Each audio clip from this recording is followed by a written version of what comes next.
করা সবচেয়ে শক্ত।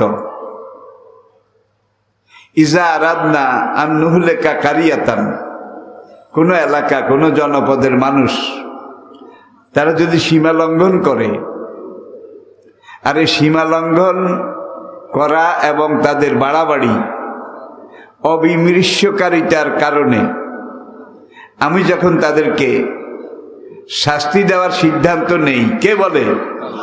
আল্লাহ রাব্বুল আলামিন। ফাহাক্কা আলাইহাল কাউল, তখন আমি আল্লাহর ফয়সালা তাদের জন্য অবধারিত হয়ে যায়। ফাদাম্মারনাহা তাদমীরা, তখন আমি তাদেরকে চূর্ণ বিচূর্ণ একাকার মেশাকার করে দেই।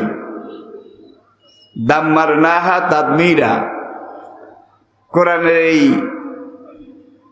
শব্দটা কিন্তু সাংঘাতিক নয়, সাড়ে সাংঘাতিক। সহজে ধরি নাই, অনেক সুযোগ দিয়েছি। যখন ধরেছি কোন যুগের কোন সীমা লঙ্ঘনকারী কোন জালেম মা বলে গো বলার সুযোগ পায় নাই। সহজে ধরেন না, ছাড় দেন, অনেক ছাড় দেন, কিন্তু আল্লাহ ছেড়ে দেন না। কি ছেড়ে দেন না? আবার আমাদেরকে এটা মনে করলে চলবে না। আজকে তুরস্কে যেই ভূমিকম্প হলো, সিরিয়ায় যেই ভূমিকম্প হলো, এটা তাদের পাপের জন্য হয়েছে, এটা বলা ঠিক হবে না। আমাদেরকে বলতে হবে আমাদের সবার পাপের জন্যে। আজকে সেখানে একটা এলাকায় আল্লাহ রাব্বুল আলামিন আল্লাহর কুদরতের এই কারিশমা এটা সেখানে আল্লাহ দেখিয়ে দিয়েছেন। যেই কোনো সময় আমাদের ঘাড়ে আমাদের এলাকায় এটা হতে পারে নাকি পারে না? আজকের আবহাওয়া বিজ্ঞানী, মৃত্তিকা বিজ্ঞানী, ভূবিজ্ঞানী তারা সবাই গবেষণা করে বলেছে যে বাংলাদেশ একটা বিপর্যয়কর সাংঘাতিক একটা ভূমিকম্পের ঝুঁকিতে আছে। এটা আজকের সকল ভূবিজ্ঞানী তারা এই ব্যাপারে একমত। তুরস্ক এবং সিরিয়া ভৌগোলিক দিক থেকে, অবস্থানগত দিক থেকে যদি আপনি চিন্তা করেন, সেখানে মানুষের চলারও আমাদের চেয়ে শৃঙ্খলা ভালো, হাঁটা চলা, গতিবিধি, কাজকর্ম আমাদের চাইতে অনেক ভালো। আপনি স্বীকার করেন বা না করেন, বাংলাদেশের মতো এত আইন অমান্য করা দুনিয়ার কোনো দেশে নাই, আমি দেখি নাই অন্তত। শুধু মুসলিম দেশ নয়, অমুসলিম দেশগুলোতেও বহু দেশে তো আল্লাহ পাক নিয়ে গিয়েছেন এই কোরআনের বরকতে। বাংলাদেশের মানুষ যত বিশৃঙ্খল, যত সীমা লঙ্ঘন করে, আইন অমান্য করে, দুনিয়াতে এমন আইন অমান্যকারী আরেকটা রাষ্ট্র আছে কি না এটা আমি এখনো খুঁজে পাইনি। কোনো ভাই বলতে পারেন, আপনিও তো এই দেশের মানুষ, আপনি নিজে এই দেশের মানুষ হয়ে দেশের বদনাম করেন, এটা বদনাম নয় ভাই। কোনো একটা জিনিসকে তুলনা করতে হলে আপনার সামনে কয়েকটা জিনিস থাকা লাগবে, কয়েকটা বস্তু থাকা লাগবে। এটার চাইতে এটা ভালো, এই জন্য ভালো, এটার চেয়ে আবার ওইটা ভালো, এই জন্য ভালো। এইভাবে কয়েকটা যদি সামনে থাকে, তাইলে একটার সাথে আরেকটাকে তুলনা করে ভালো মন্দ বিবেচনা করা যায়, বেছে বের করা যায়। ধরুন জান্নাত, বেহেশত, অরূপ অতুল, কালোজয়ী চিরন্তন, যেই বেহেশতের আকার, প্রকৃতি, যেই জান্নাতের নাজ ও নিয়ামত, যেই জান্নাতের সুষমা সৌন্দর্য, যেই জান্নাতের আরাম আয়েশ, এগুলো এত উপরে, এত টপ লেভেলের। নবী বলেন, আমি কিভাবে তোমাদেরকে তুলনা দেব? লা আইনুন রাআত, চোখ যেটা কোনোদিন দেখেনি, ওলা উযুনুন সামিআত, কান যেটা কোনোদিন শোনেনি। ওলা খাতার আলা কালবিল বাসার, কোন মানুষের হৃদয় অন্তর যেটা অনুধাবন করা সম্ভব নয়। তাহলে দুইটা জিনিস কাছাকাছি পাশাপাশি থাকলে তুলনা করা যায়, কোনটা বেশি ভালো আবার কোনটা কম ভালো সামনে থাকলে। জান্নাত আল্লাহ পাকের সবচেয়ে দামি, সবচেয়ে সুষমা সৌন্দর্য মণ্ডিত। এই জান্নাতের মতো তো আরেকটা নাই। নবী বলেন থাকলে তো আমি তোমাদেরকে তুলনা করে বুঝাইতে পারতাম, এটার চেয়ে এটা, ওর চেয়ে ভালো। কিন্তু জান্নাত সবার উপরে ভালো, যেটাকে তুলনা করে বুঝাবার মতো আর কোনো কিছু এই বিশ্ব চরাচরে নাই। রে ভাইরা, 80 ঘন্টা পরেও তুরস্কে ধ্বংসস্তূপের নিচে জীবিত মানুষ পাওয়া যাচ্ছে, সদ্য প্রসূত বাচ্চা পাওয়া যাচ্ছে। বর্তমান সময়ের নিরিখে তথ্য প্রযুক্তি বলুন, যোগাযোগ বলুন, ব্যবস্থাপনা বলুন, তুরস্ক ইউরোপের একটা উন্নত দেশ। আল্লাহ পাকের এই কঠিন পরীক্ষা তাদের উপরে যখন এসে পড়েছে, আপতিত হয়েছে, আমরা তাদের জন্যে সমবেদনা জ্ঞাপন করছি, দুঃখ প্রকাশ করছি। এই বিপদ যেন তাড়াতাড়ি তারা কেটে উঠতে পারে, আল্লাহ পাক সেই তৌফিক তাদেরকে দান করুন। প্রাকৃতিক দুর্যোগে যেই ক্ষতি হয়, যেই ধ্বংসযজ্ঞ নেমে আসে, এই ক্ষতি আসলে কোনোদিন পূরণ করা যায় না। প্রিয় ভাইরা, রানা প্লাজা ঢাকার একটা 12-13 তলা বিল্ডিং, রানা প্লাজা, আপনারা জানেন, কয়েক বছর আগের ঘটনা। এটা যখন ভেঙ্গে চুরে পড়েছিল, পুরো বাংলাদেশ মিলে একটা বিল্ডিং এর ধ্বংসস্তূপ সরাইতে কতদিন লাগছে? 15 দিনের বেশি একটা বিল্ডিং সরাইতে, মরা লাশ বাইর করতে, তারপরও সব খুঁজে পাওয়া যায়নি। আর পুরো একটা এলাকা যখন ধ্বংস হয়ে গেছে, এইভাবে ম্যাসাকার হয়ে গেছে, এটা আমি আপনাদেরকে বুঝাতে পারবো না।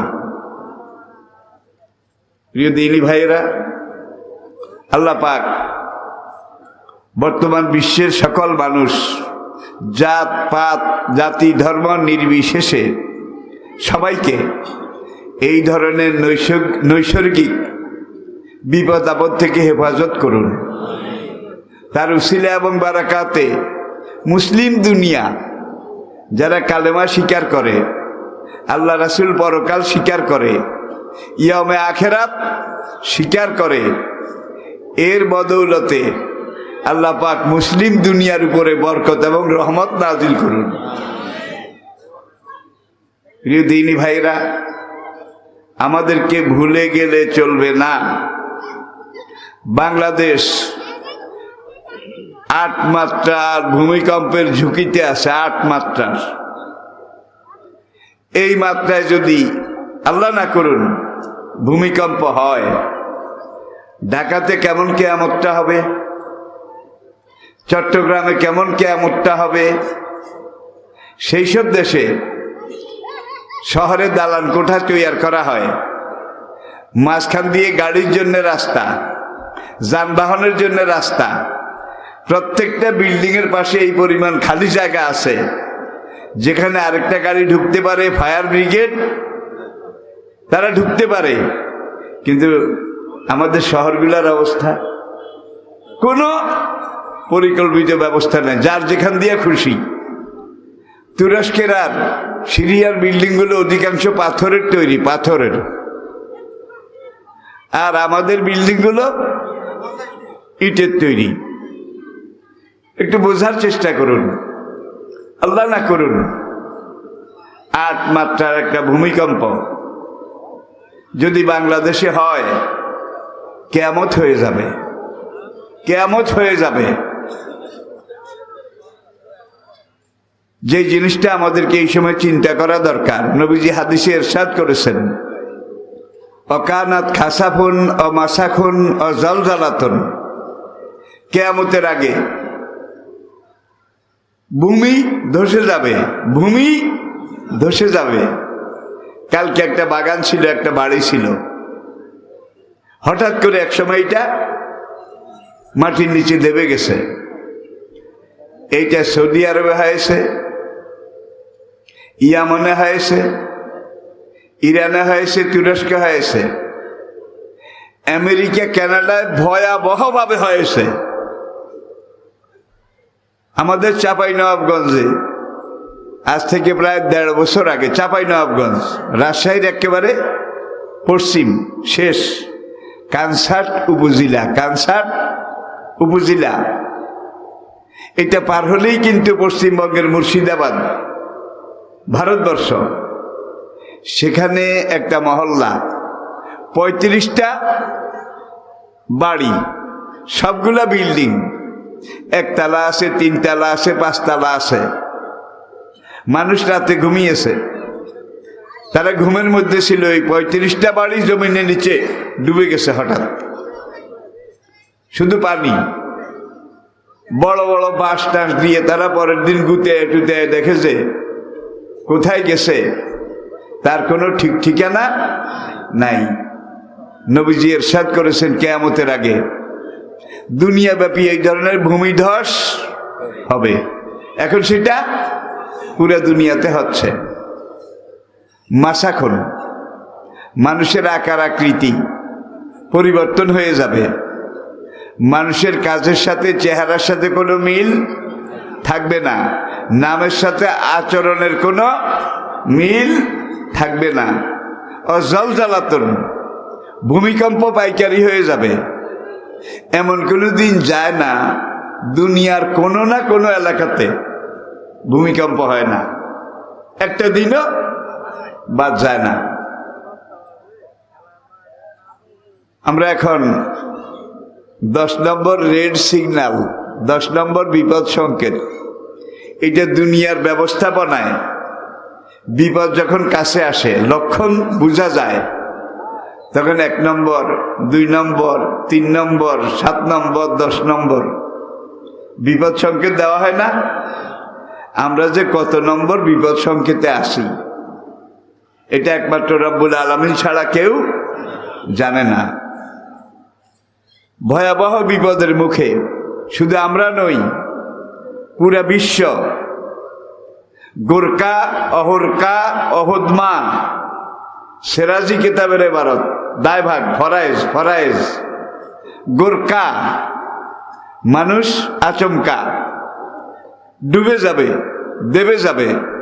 অহরকা রাতে ভালো ঘুমিয়েছে, খেয়ে দে, কোথা থেকে আগুন লেগেছে, হারিকন হুরকা, এমন আগুন কেউ লাগায় নাই, গজবের আগুন। আজকে এই দাবানল যেটাকে বলা হয় দাবানল, এই আগুন কেউ লাগায় না। এটা জমিনের ভিতর থেকে, ওই যে জমিনের প্লেট আছে, প্লেট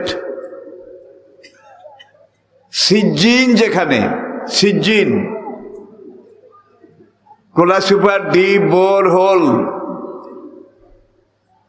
এটা হলো রাশিয়া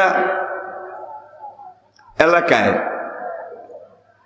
আর প্রশান্ত মহাসাগরে মারিয়ানা ট্রেন্সটা হইল দুনিয়ার সবচেয়ে গভীর গর্ত। এটা 11 কিলোমিটার গভীর, 11 কিলোমিটার। এটারে সোজা করেন, মাপেন, আপনি অস্থির হয়ে যাবেন। Kola super deep bore hole, এই গর্তটা মানুষের তৈরি। সোভিয়েত আমলে একদল ভূবিজ্ঞানী তারা এটা খনন করেছে।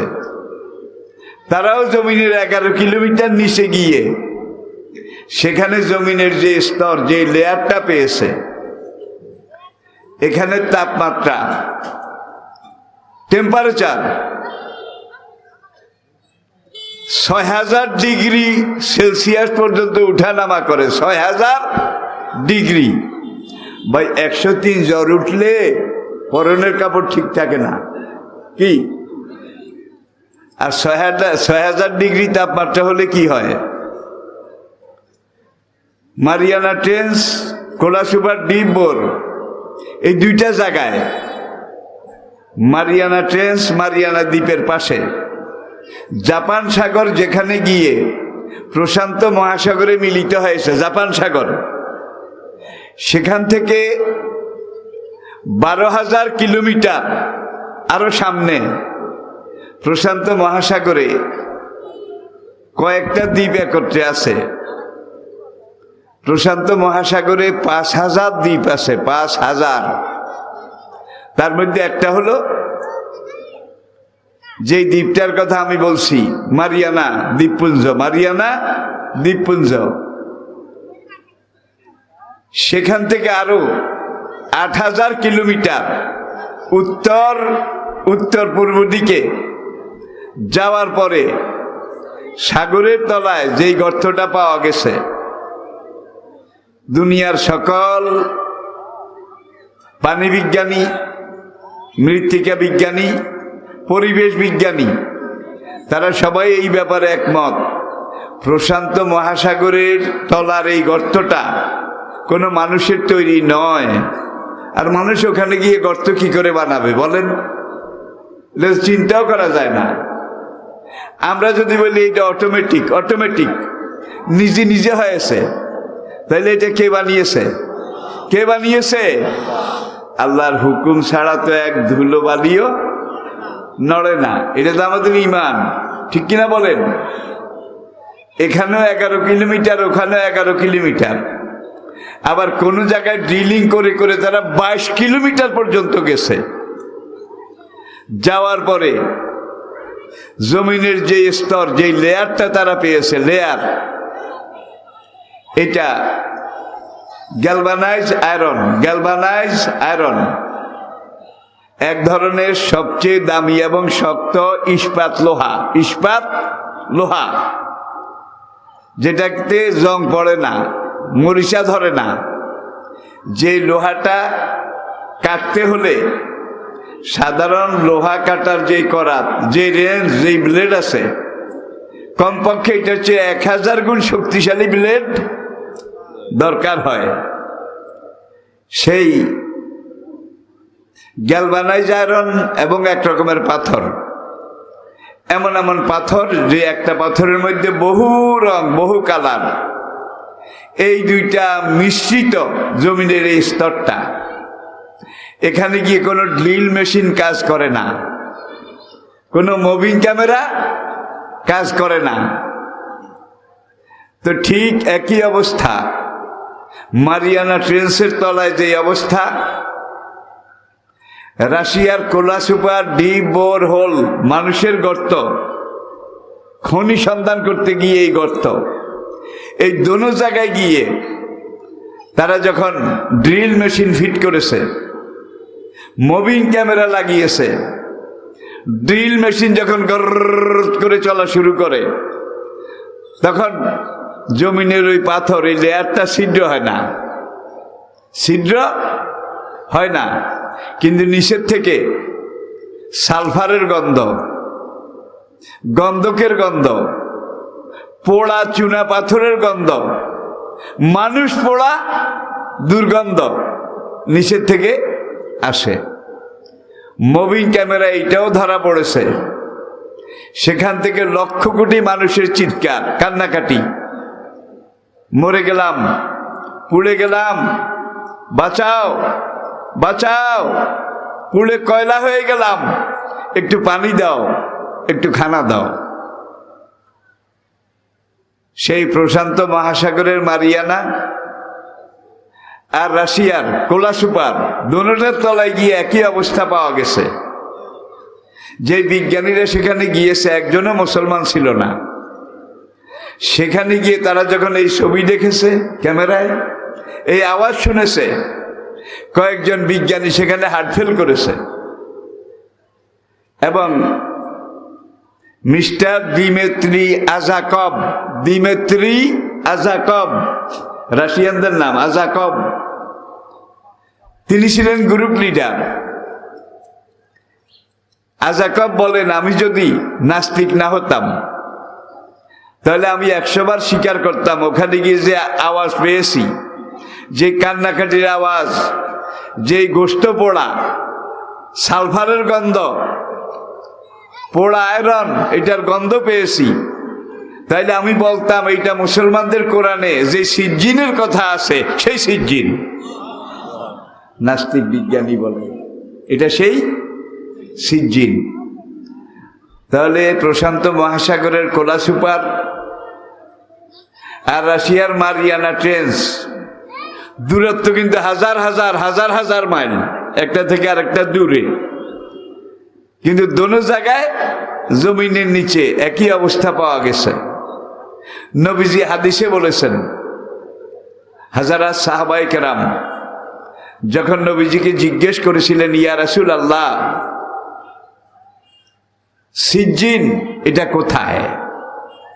নবীজি তখন বলেছিলেন, সিজ্জিন তাহাতা সারা, 7 তাবক জমিনের নিচে একটা আগুনের মহাসমুদ্র আছে, আগুনের মহাসমুদ্র, সেটার নাম সিজ্জিন।